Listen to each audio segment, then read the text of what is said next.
সংবিধানে ফিরল তত্ত্বাবধায়ক সরকার ব্যবস্থা। সকালে প্রধান বিচারপতি ডক্টর সৈয়দ রেফাত আহমেদের নেতৃত্বে 7 বিচারপতির পূর্ণাঙ্গ আপিল বেঞ্চে এ রায় ঘোষণা করে। দর্শক, এ বিষয়ে আইনজীবীরা হাইকোর্ট থেকে কথা বলছেন, আমরা সরাসরি চলে যাচ্ছি সেখানে। তারা এখন ভোট দিতে পারবে এবং সর্বশেষ যে কথাটি আদালত বলেছেন যে পার্লামেন্ট এবং এই যে রায়টি হলো প্রসপেক্টিভ। আমি আগেও বলেছি, আমরা আবেদন করেছিলাম যে আপিল এবং রিভিউটি মাননীয় আদালত আপনারা প্রসপেক্টিভ হইতে আপনারা এই বিষয়ে বলবেন এবং আইনের ব্যাখ্যাও আমরা সেই জন্য দিয়েছিলাম এবং সেই পরিপ্রেক্ষিতেই আজকে আদালত উঠেই আপনারা আমাদের যত আর্গুমেন্ট সেই সম্বন্ধে বলেছেন যে আপনারা যে সমস্ত আর্গুমেন্ট করেছেন সেগুলো আমরা বিচার বিশ্লেষণে নিয়েছি। তিনি একটি বিষয়ের উপরে বলেছেন যে তত্ত্বাবধায়ক সরকার ব্যবস্থা যে 58(1) and 58(2) আর্টিকেল 58(1) and 58(2) আবার পুনর্বহাল হলো। এর অর্থ হলো তত্ত্বাবধায়ক ব্যবস্থা আবার ফিরে আসলো। তিনি জাজমেন্টের অন্যান্য বিষয়গুলো বলেছে এইটা হলো প্রিলিমিনারি, আমরা জাজমেন্ট দিলাম ইউনিভার্সালি, জাজমেন্ট ফলোড, আরো এর মধ্যে হয়তোবা কোনো কিছু ডিটেলস ইনক্লুড করতে পারে। আমরা মনে করি যে এটা খুশি না, খালি ঈদের দিন আমাদের মনে হচ্ছে। তার কারণ বিএনপি খালি খুশি না, সারা জাতি খুশি। বিএনপি একটা বড় রাজনৈতিক দল, একটি বড় রাজনৈতিক দল এবং এই রাজনৈতিক দল জনগণের ভোটাধিকারের বাস্তবায়নের জন্য তত্ত্বাবধায়ক সরকার ব্যবস্থা করেছিলেন। সেইটাতে উদ্দেশ্য প্রণোদিতভাবে নিয়ে গিয়েছে দেশের মানুষকে ক্ষতি করার জন্য, দেশের ক্ষতি করার জন্য, দেশকে ধ্বংস করার জন্য। সেটা আজকে এই রায়ের মাধ্যমে প্রমাণ হলো।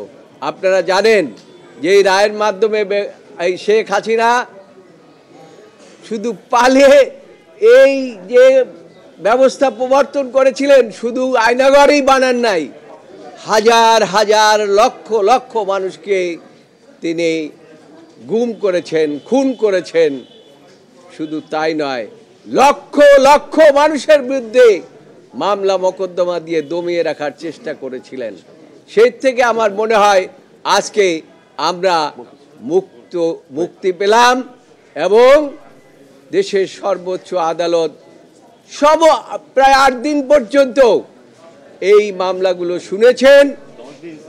10 দিন, 8 থেকে 10 দিন এই মামলাগুলো শুনেছেন এবং মনোযোগ সহকারে শুনেছেন। এমনকি একজন বিদেশি প্রধান বিচারপতি এসে, চিফ জাস্টিস এসে, নেপালের প্রধান বিচারপতি এসে এখানে বক্তব্য শুনে গিয়েছেন।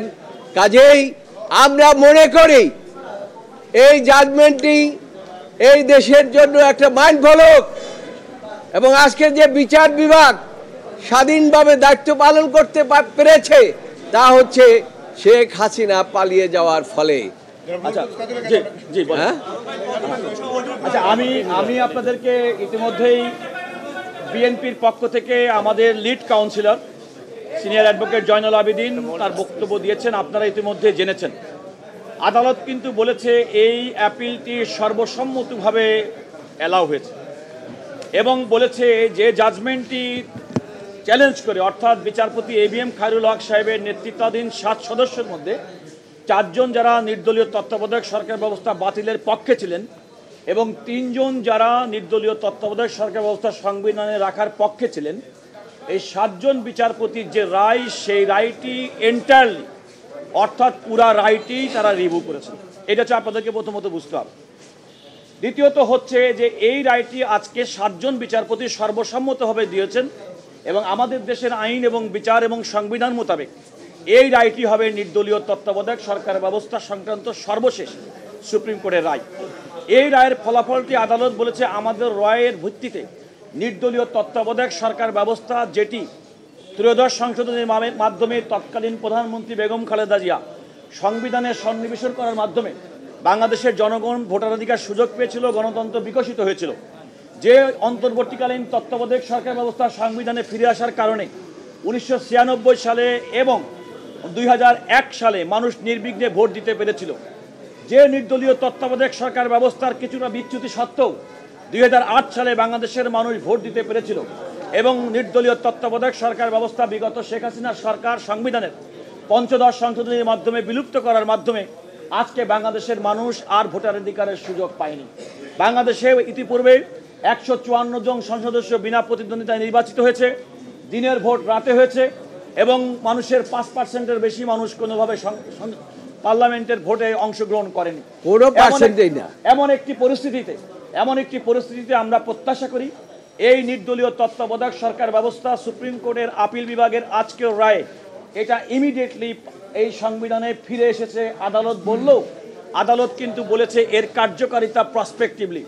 যে কথা আমরা বলেছিলাম যে বর্তমানে যে অন্তর্বর্তীকালীন সরকার যারা ইতিমধ্যেই ফেব্রুয়ারি 2026-এর মধ্যে পরবর্তী জাতীয় সংসদ নির্বাচনের ঘোষণা দিয়েছেন এবং সেই প্রতিশ্রুতি অনুযায়ী তারা নির্বাচনী প্রক্রিয়া চলছেন।